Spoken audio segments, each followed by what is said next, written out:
One कैसे हैं आप सब। रसोई से चैनल पर आपका बहुत बहुत स्वागत है। चलिए गाइस देख लेते हैं कि कैसे ट्विन फ्लेम्स एक दूसरे के मोहब्बत की चाहत में, अपने डीएम और डीएफ की चाहत में खुद को खोकर और खुदा को पा लेते हैं। प्लीज़ राधा रानी गाइड करें।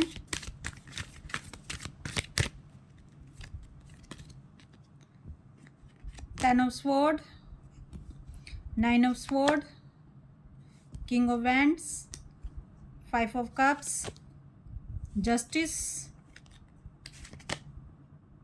Queen of sword.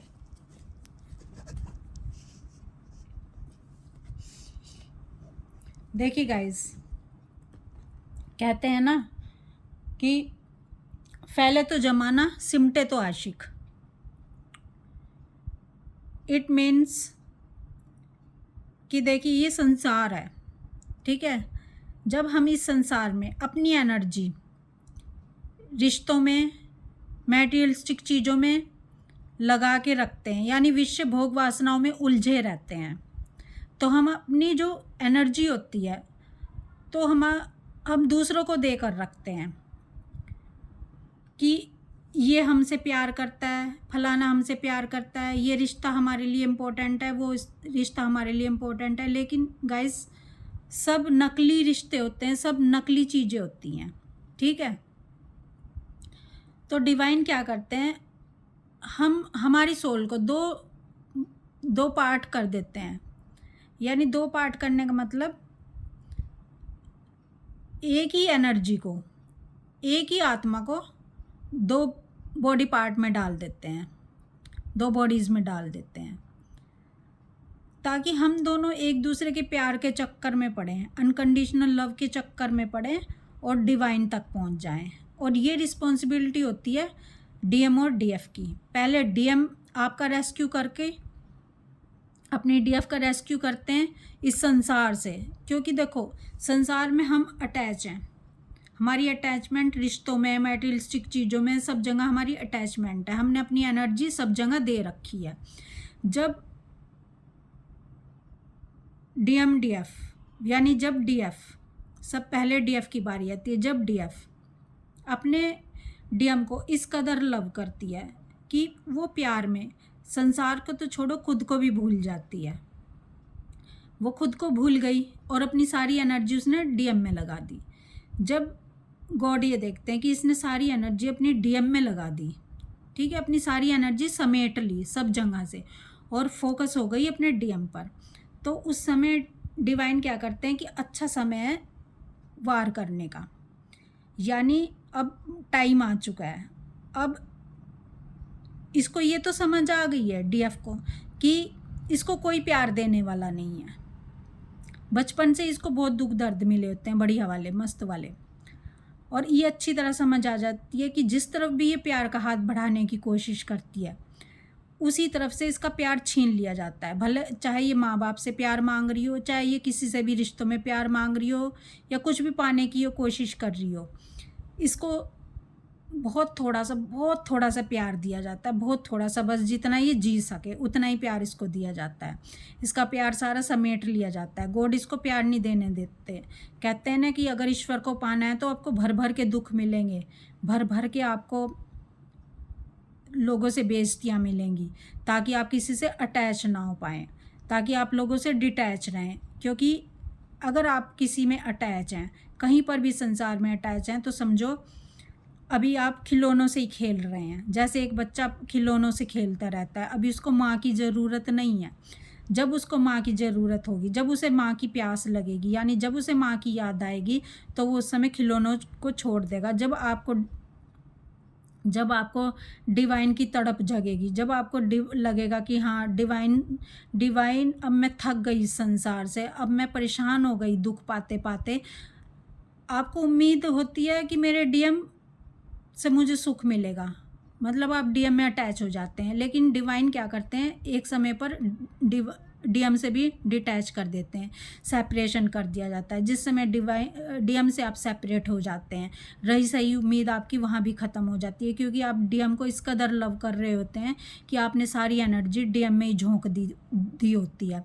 तो अब टाइम आ जाता है कि डीएम से भी आपको दूर कर दिया जाए, ताकि आपका कोई सहारा ना बचे, आप किसी को अटैच ना कर सको, अपनी तरफ पकड़ ना सको। और जिस समय आपको लगता है कि जिस समय डिवाइन को लगता है कि हाँ भाई अब इसका कोई सहारा नहीं बचा, इसे किसी से उम्मीद नहीं रही थी, जो डीएम है वो भी डिवाइन छुड़वा देते हैं उनका हाथ भी।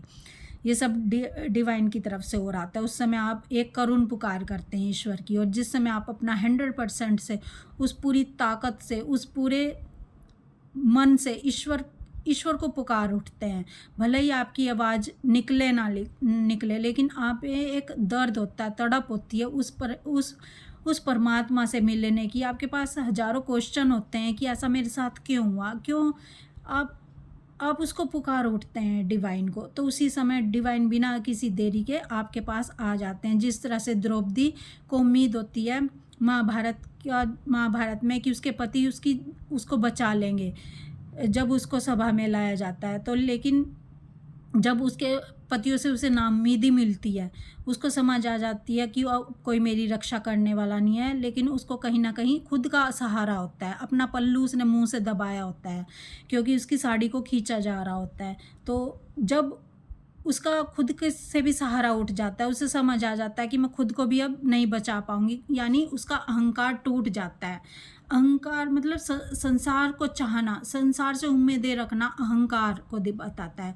यानी हमें खुद के शरीर का भी अहंकार है, हम सोच रहे हैं कि खुद हम बचा लेंगे अपने आप को, लेकिन वो अहंकार भी राह टूट जाता है, डीएम से भी हाथ छूट जाता है। तो अब अहंकार ही जीरो हो जाता है, अहंकार लेस हो जाते हैं, आप अहंकार बचता ही नहीं है आपके अंदर। उस समय जब अहंकार बिल्कुल नष्ट हो जाता है आपका, उस समय आप डिवाइन को पुकारते हैं, उस समय परमात्मा आपके सामने आ जाते हैं। तो गाइज, जब डीएफ सत्य की राह पर चलती हुई ईश्वर को खोज रही होती है, तो इस तरह से ईश्वर उसको मिलते हैं। सारी आपने अपनी कॉन्शियसनेस, सारी चेतना आपने डीएम में लगा दी, और एक टाइम आता है डीएम का भी हाथ छूट जाता है, तो वो सारी चेतना आप ईश्वर में लगा देते हैं उसे पुकारने में, क्योंकि जो डीएफ है वो सत्य की राह पर चल रही होती है। क्योंकि सत्य क्या है? सत्य चित आनंद, वो ईश्वर है। अगर परमानेंट सुख चाहिए, परमानेंट आनंद चाहिए, तो ईश्वर से आपको ईश्वर को पुकारना होगा, ईश्वर का साथ पकड़ना होगा। अगर आप इस संसार में ढूंढते रहेंगे सुख, तो सुख तो परमानेंट है ही नहीं है, ना दुख परमानेंट ना सुख परमानेंट। अगर परमानेंट कुछ है तो वो सत्य चित आनंद, वो परमात्मा है। तो गाइज, इसी तरह आपके जो डीएम है उनकी भी अवेकनिंग इसी तरह से होती है। एक टाइम पे आप भी उनका रेस्क्यू कर देती हैं, जिस तरह से वो आपका रेस्क्यू करती हैं इस संसार से निकालने में, और डिवाइन के चरणों में डाल देते हैं आप अपने पर्सन को। इस तरह से आपके पर्सन भी आपका रेस्क्यू करते हैं, और आप भी जब आप एक एनर्जी में कन्वर्ट हो जाती हैं, डिवाइन एनर्जी में कन्वर्ट हो जाती हैं, उस समय फिर आप अपने पर्सन का रेस्क्यू करती हैं। क्योंकि आप इन्हें समझ आ जाता है कि इनके जब कार्मिक इनकी ईगो को तोड़ रहे होते हैं, इन्हें हर कहीं से किसी का साथ नहीं मिलता, उस समय आपके जो पर्सन है आपका हाथ पकड़ने की कोशिश करते हैं, लेकिन आप भी उन्हें एनर्जी नहीं देते, आपसे भी उन्हें नाउम्मीदी मिलती है। तो उस समय ये भी डिवाइन को पुकारते हैं। इस तरह से आप दोनों एक दूसरे का रेस्क्यू करते हैं और डिवाइन के चरणों में डाल देते हैं एक दूसरे को। तो गाइज़, आपकी ईगो की डेथ हो जाती है। ये देखिए, इनकी भी ईगो की डेथ हो रही है, और फिर आपके साथ जस्टिस होता है। फिर डिवाइन आपके हर क्वेश्चन का आंसर आपको देते हैं।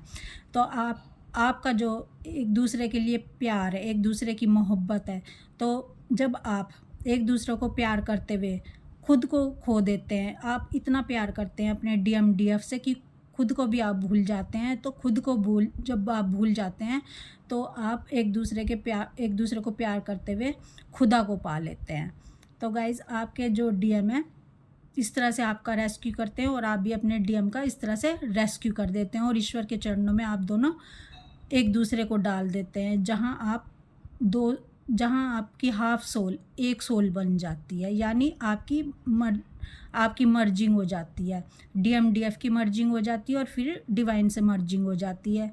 यानी आप एक थे, एक हैं, और एक ही रहेंगे हमेशा। इस तरह से आप दोनों एक होकर डिवाइन के चरणों में जा पहुँचते हो।